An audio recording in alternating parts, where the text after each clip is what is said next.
welcome to another episode of Talk'n TRM, the podcast. My name is Bex Deadman, also known as Travel Risk Bex. And my guest today is someone who I was introduced to probably about a year ago. We've only really just had a chance to kind of connect in the last few months. I've been really busy with the Travel Risk Academy and all this other crazy stuff that I've been doing. So it was really, really good to actually get on a call. We were connected by our mutual friend, Kevin. So we do a little shout out to Kevin, because one day, Stan, he will do a podcast with me. Can you believe he's not done one yet? I know. And he will, I tell you, because Patrick's done one and Bruce has done one. Anyway, we'll leave that. So we've been recently introduced, and we had a really great conversation just a few weeks ago, learning about, Stan's career and what he's done to get to this space. And I just was like, you know what, we definitely need to do a podcast. So it's a bit strange because Stan is actually someone who's kind of come to me saying how much he's enjoyed the podcast. So I feel like you're our first fan to turn guest, which is really exciting. So welcome. And before I say anything else, let's go with the first question. Who are you and what do you do? Well, first and foremost, I do appreciate the opportunity to be here. As I mentioned before, I am a big fan of the podcast, and I've gotten some great insight over the year from the likes of Patrick Kane and Alexandra Delgado and some of the other ones that you've had. So it's a real honor to be here. I'm Stan Ayscue, and I work with Exlog Global, which is a veteran-owned risk solution company. Been in the industry for about 25 years now. I started out as a paratrooper, so I like to joke and tell people I have the high-level view of any incident. Love that. And then I went on to get involved in a number of specialty spaces in the security field, everything from covert investigations to maritime piracy, and eventually into journey management and travel risk. So it's been quite an interesting journey over the years. And I think one of the things that's fascinated me about it is watching things evolve. And it's not only the industry, but also how I've had to approach people when I speak to them. Because like years ago, I used to travel to Nigeria quite extensively to do work down that way for the oil and gas industry. And so when anybody would go to Nigeria, they'd give me a call and say, what is it like there? I've never been there before. And I would explain it. And it was intriguing because it was new to people. But now as the industry's evolved, there's so many different resources that people have.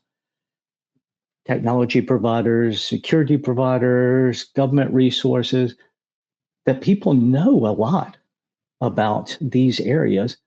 And the challenge for them is to kind of cut through that white noise. And so that's how I've had to kind of evolve in my role to help people understand what it is that's important. And it's a whole different way of looking at things when I travel. So that's why I enjoy working with Exlog, because one of the things they have is a mantra called "So What?" And it's explaining why things are important, not just an event for the world, but not for the industry, but specifically for the person that's working there. Because lots of times people don't necessarily understand travel risk a lot. And it's been really fun to be involved in this space and getting to talk to different people, because I've enjoyed travel risk because it's very, very different. It's not just speaking with security providers, because sometimes it's owned by the likes of HR or travel person or a safety person or risk. And each one looks at it through their own lens. So it's been great to work with different organizations and see how they look at risk, and different groups such as the Travel Risk Academy and the mentor program there, as well as is travel risk management community. So I don't know if that's where you wanted me to go with the question, but that's kind of where I am in the world. No, I absolutely love it. This is what we want to know, because I think, and you've hit, I don't even know where to kind of go back on. There's lots of things that you've touched on there, but I think what's important to our listeners is understanding the journey. And this is one of the things that we try and encapsulate on this podcast, is that there's so many different ways into travel risk management, and that people's career can start in so many different places to kind of get to this, because travel risk management is kind of, for me, and I've talked about this before, as you will have heard, it's quite encompassing. It's quite, it allows many, many different disciplines to come together. As you've rightly said, travel itself can sit in obviously a lot of different places within organizations, but so can the security piece, and so can all of the different areas that bring it together. And I think that's what's exciting. And I think it's always been there, right? There's always been this idea of travel risk. But what's evolving so quickly at the moment in this space is how we're handling it, what it actually means, and the kind of the growth of it. So it's moving from this idea of high risk countries, perhaps, to people risk management and what that really looks like for an organization. So are your people as at much risk domestically these days as they could potentially be internationally? And I think that's a question that we're asking ourselves all the time. And I think travel risk management can evolve in that space. So it's really nice to hear your evolution. And I think particularly your comments now on how you are communicating with people and some of the differences. So before we get into your why, I just want to sort of ask you, you've said you've had to evolve how you do things. So could you talk us through that a little bit, and sort of, so when people are coming to you kind of already with information, how are you kind of getting to the bit that they need to really know about, the important pieces? It's interesting. I was actually chatting with my doctor about this at one time, because she had a same challenge. Because when the internet came along, everybody was looking up their symptoms and going to the doctor and saying, "This is my problem." And the doctor would have to step back and say, "Well, no, things have changed, the study and such." And it's the same in what I do. You have a lot of people that are coming with information that they're getting from all different kinds of sources, even social media now. So you've got security directors that are doing wonderful research on countries and regions and cities and routes and all of this. And then all of a sudden their C-suites come in and saying, "Well, my child saw this video on Instagram showing this riot. Should I be concerned?" And you've got to say, well, that doesn't affect you because you're operating here, or we've done these measures in place. So it's a challenge of, as I said, helping people look at the risk and not the threat. Because I think that's critically important, because you can get blinded by the number of threats out there in regard to it. So if you are traveling to a region that, say, has a high number of auto accidents, but you know that you're sending your executives in a hire car, they're going to a conference, they're not going to be on the roads, is that really a concern to those folks? So it's just explaining what to look at and why that is critical to that organization. Then you can really put resources where they go and where they need to be. I agree with you. I agree with you entirely, because this, again, for me, links back to this idea of kind of what we call optimization management. But knowing that it all starts from actually knowing what you need and actually knowing why you travel, because it's something that I think gets lost for a lot of organizations. We broad stroke it, it's all new business, it's this, it's that. But actually, why are you traveling to that particular country? Who is traveling to that particular country? What is their experience, and what are they going to be doing when they get there? These kind of three things. If we can begin to nail down our routes and our particular types of trips that we do, we can actually then build our solutions around those, understand the risks pertinent to that type of travel, and work around it, right? So that's how we begin to be able to scale it down a little, rather than this huge, this whole. So I love this idea of look at the risk versus the threat. So thank you for sharing that today. Right, let's get into your why, Stan. What has kept you in this line of work all of this time for your career, and what keeps you going? Over to you. I love travel. I've been blessed with the opportunity to go all around the world. Some places where rather austere, some places that are lovely holiday locations. But each place has its own challenge, and everybody you talk to will have a travel story, something that went wrong. And for a lot of people, it's just something minor. For myself, I ate a Chernobyl fish in Ukraine one time. I got terribly ill. But, okay, I want to know more about that. Wow, how did this happen? Hang on, whoa. You can definitely carry on, but how did this come apart? How did this come about, and how did you know? Oh, it was just a horrible fish experience. And it was the day I was supposed to fly out of Odessa. And it hit me in full bore. And just being in a region where half the people spoke Russian, half the people spoke Ukrainian, trying to find those resources back. But that was back in a time where you had to be self-reliant and there wasn't quite as many people to call and get that support. Wow, my goodness me. Okay, carry on. So yes, this is the point though, isn't it? Everybody has some sort of experience, and when we kind of drill down to it, we can actually probably all relate to something. And what do we do in those situations? So yes, carry on. It is, and the challenge is though is that lots of times that's where organizations really find out where their flaws are and where their challenges are and where the gaps are. Because I mean, we've all heard the sayings of things like, I travel all the time, or, I only go to safe places. And what's the other ones? Oh, I have insurance for that, or I have travel assistance. And it's enjoyable to just go in and say the yes, but questions that help people find out what it is. So if someone's like, yes, I travel all the time. Well, that's great. Yes, but do you know that regions change because travel is dynamic and places are dynamic? It could be anything as minor from a transit strike in the UK that's going to disrupt your schedule, volcanic eruptions, all the different climate change things we see, and sometimes diseases or outbreaks.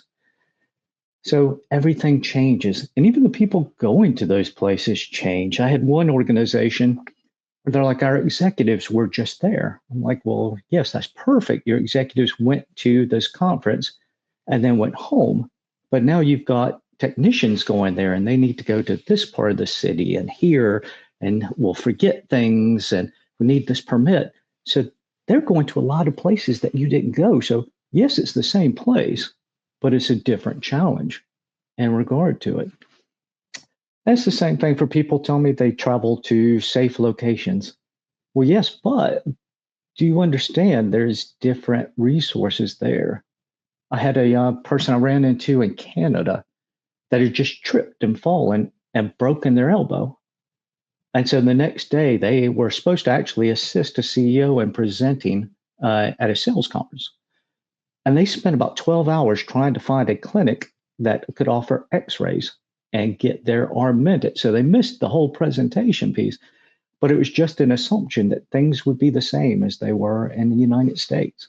Of course. Yeah.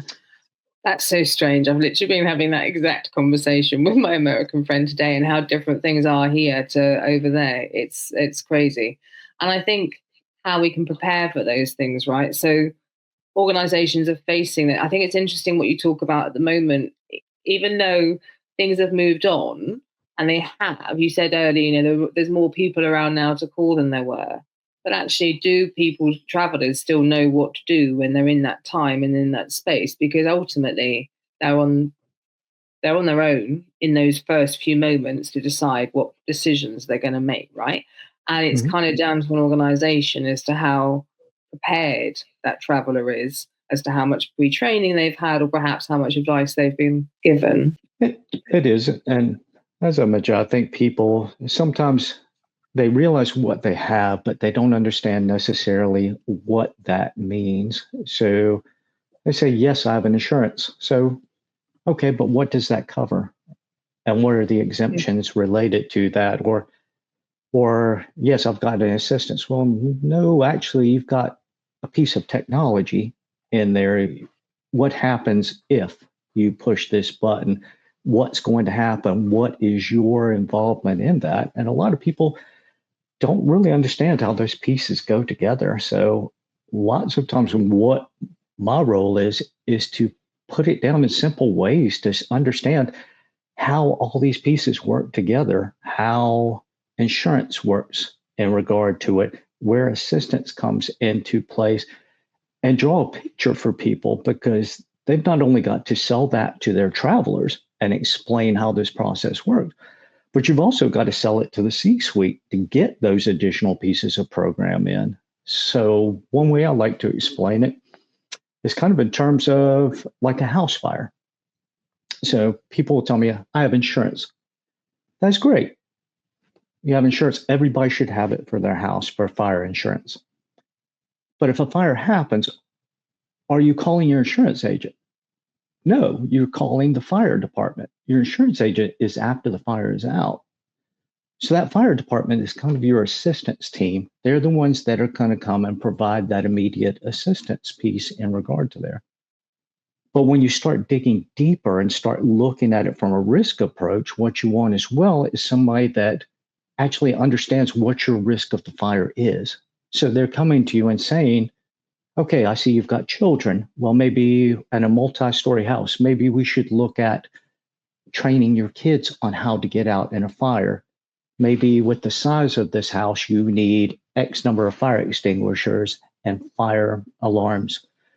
Maybe you need to look at the way you heat the house because it's older, so you should take into account. And once you start explaining it that way and putting it in terms of how that looks, people start to understand, well, okay, I have insurance, but that doesn't cover this. And it kind of puts it in perspective. And sometimes you just need to put it in simple terms that people can understand, because there are a lot of resources out there with a lot of technical capability, a lot of consulting capability. And it's, as we said, a lot to take in. A lot to take in, and I think it's so easy for us to fall into this tick box exercise, isn't it? So we say we've got this, we've got this, we've got this, but it doesn't, and it's something that comes up again and again with all of the guests that we talk to, and the work that we do outside of this. Is it's about the practicing. It's about putting it all together and seeing how it all works. So you're spending your time obviously trying to explain that to people, potentially once we're in a crisis situation, right? So that's not necessarily the time, great that you are doing it, but wouldn't it be better that they've already worked that bit out? Because they can. Obviously, when you're consulting and you're putting in programs, that's different. But that's what we try and get to, is that's not the time that you want to be testing that everything fits together. And remember it from your traveler's perspective, because it's really complicated for them. It shouldn't be, but they've got so many different apps on their phone for, whether it's the travel piece, whether it's the travel management company, whether they've got emails. Everyone will be sending alerts because everyone does. They could then be using a different assistance company, and it's not all tied together.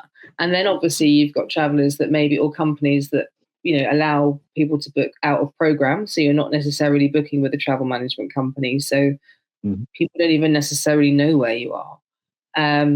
So it's a huge piece, isn't it? What I love particularly about everything you've said is about the so what. So the training that I give in our courses, right at the end of it, when I've done the sort of the how and the why, we get to the so what. Because you can have all of this stuff, but if you haven't worked out what it's going to be used for, and can your travelers use it and access it in the way that they need to in potentially a high stressful situation, be that global or be that more localized to them, you're dealing with whatever they're dealing with at the time. How easy have we made that? So what I'd love to ask you is, in your you've seen, obviously, you've worked for a whole variety of different organizations. Do you feel that it's the global organizations, it's the larger organizations that still have the budget to throw at this, and the SMEs or the smaller companies, the startups, are still quite underserved in this space? Or have you seen a bit of a change happening? I think each has their own challenges. You have some really large organizations that sometimes even struggle with the ISO 31030 because a lot of what they do is decentralized, or they've got individual units and figuring out how to tie it together. And you have some really small organizations that are doing just dynamic things because they work closely together. I think the biggest challenge across it is just making sure that everyone in the organization understands the part they play in regard to travel, because everybody has got a piece they can shore in. I mean, we talked about all the different pieces that were involved in it. So like I've had organizations where the TMC will reach out to the travel person and say, well, we've got this delay in this airport. But that doesn't trickle down to the security chief, who is probably arranging a car and driver for somebody there. So everybody's got a piece of the puzzle, and it's just putting them all together. And the organizations that have that good level of communication and ways to share that information and see where it's important in the big picture, I think it doesn't matter if you're big or small. It's just understanding the importance of it and what it plays in regard to the overall organizational risk. So with you on that. I just really wanted to get, because obviously the variety of roles that you've had and experience you've got, I just really wanted to kind of get your feel for that. So thank you. I think that's going to be so helpful for our listeners. Okay, so can you believe it? We're already nearly at the end of our half an hour. And I really want to spend some time. I think we've been really lucky. You've been giving us lots of ways of perhaps thinking about some of this stuff as we've been talking. But I'd really love to hear, and it's up to you, obviously, how you frame this and who your golden nuggets are going to be for. But for those kind of taking an interest in travel risk management, wherever that starts for them, what would be your golden nuggets, Stan? I would say I probably have two, and one is collaborate. That's probably the biggest drum that I beat on a day-to-day basis. Is there's so many great resources in regard to Travel Risk Academy as one, in the mentor program, and resources people you can reach out to. As I mentioned before, the As Is Travel Risk Management community. Some folks that have spoken on your podcast are great members of that and share a lot of information and forums. Because it goes back to the old saying, I guess, that we are all in the same boat. But when it comes to travel, we're sometimes in the same plane, we're sometimes using the same Ubers, we're sometimes on the same train. And so, yes, it helps that we all can prepare and say, hey, this is something I've done, or this region has this danger that might not be on this particular threat assessment, but you should know an uptick. So having that opportunity to talk, and there's so many great groups, even specialized ones. The universities have Pulse, a program called Pulse, where they share information amongst each other. And it's great. And universities are a big one to lean into because they are doing a lot of interesting things with their students that give them the opportunity of what to expect when they go into the workforce. So these are folks that in a few years are going to be part of the workforce, and they're going to have a higher expectation of what it means for duty of care. Back in the day when I started, as I mentioned, I would eat a bad fish and it would be up to me to find a pharmacy, to find a way to get around it. Now there's expectations of, yes, I just want a button to push and somebody to talk to find out. And I think it's going to be quite an eye opener for organizations going forward. So collaboration, I think, is a really big thing. And I think the other one was actually something my daughter taught me years ago, which is the ask multiple whys in regard to it. Just what I mean by that is, like, my daughter, I would say, well, we got to get in the car. Well, why? Well, I've got to go to the store. Why? Well, I've got to pick up some milk. Why? Because I'll put it in my coffee. Your mom makes a horrible cup of coffee. Just get in the car. But it gets down to why you're doing what you're doing. And I think that you need to do that in travel sometimes, because you'll ask people, did you have a good trip? Yes. Well, why? Well, this worked out really well. Okay, well, did this not? Was there a challenge? Well, there was a challenge with the driver we had arranged, or, we had ball tires and we were sliding around them. And you get down to find out what really is going on the ground, because lots of times people don't take that resource. These are your eyes that are out there. They're seeing if you are doing a great job at what you're doing, if your vetting process works. And those are the same folks that you want to empower as well to ask you why, because you want them to buy into what you are doing and want them to be able to ask questions, because sometimes they might have something that you don't think about. Yes, we're focused on travel risk, but sometimes that focus can come so narrow that you miss some of the reasons that people are traveling and what's important to them. And it's got to be able to buy in. So an example I use when I talk to organizations sometimes, back after 9/11, I live in a town, should I say, in Virginia Beach. So I've got a lot of military bases around here. And so after 9/11, you had the different security levels. And that meant different levels of searches when you would go onto the base. So you would see long lines and you'd see people grumbling, well, I'm sitting here forever. I got to get to work. Well, yes, but it's because there's an accelerated threat. And because of that, we do more searches to protect things from going into the base. And once people understand that, then yes, that line doesn't seem as long because now they know that that person's doing this to protect them. And sometimes we'll put out things as an organization, and people will be like, oh, another policy. Well, yes, but it's important to protect you. So don't be afraid to ask, why are we doing this? Because it should be a conversation between the travel risk manager and the traveler. It should be a two-way discussion.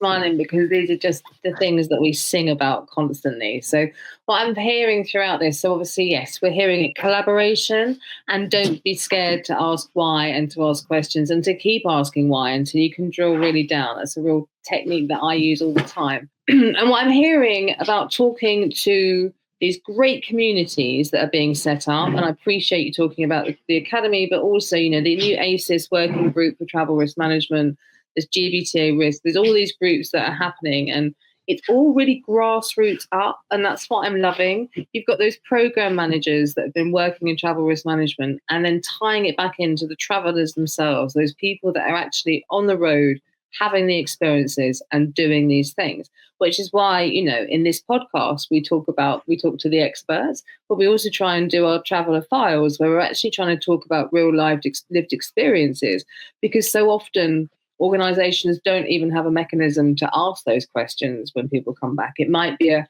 quick conversation behind, next in the kitchen, next to the coffee machine, if you're even in an office these days, but those things just aren't kind of there, are they? So it's really important to really make these connections between people, and we do that by collaborating. But I love this movement that's happening in travel risk at the moment. Bruce and I have spoken about it, Kevin and I have spoken about it, and Patrick and I have spoken about it, and it's this idea of grassroots. You guys are explaining what it is that you need, the industry is providing, and we are creating standards around it, and now we're making it move forward. And this isn't something that's come from the top down. This is something that's come from people up.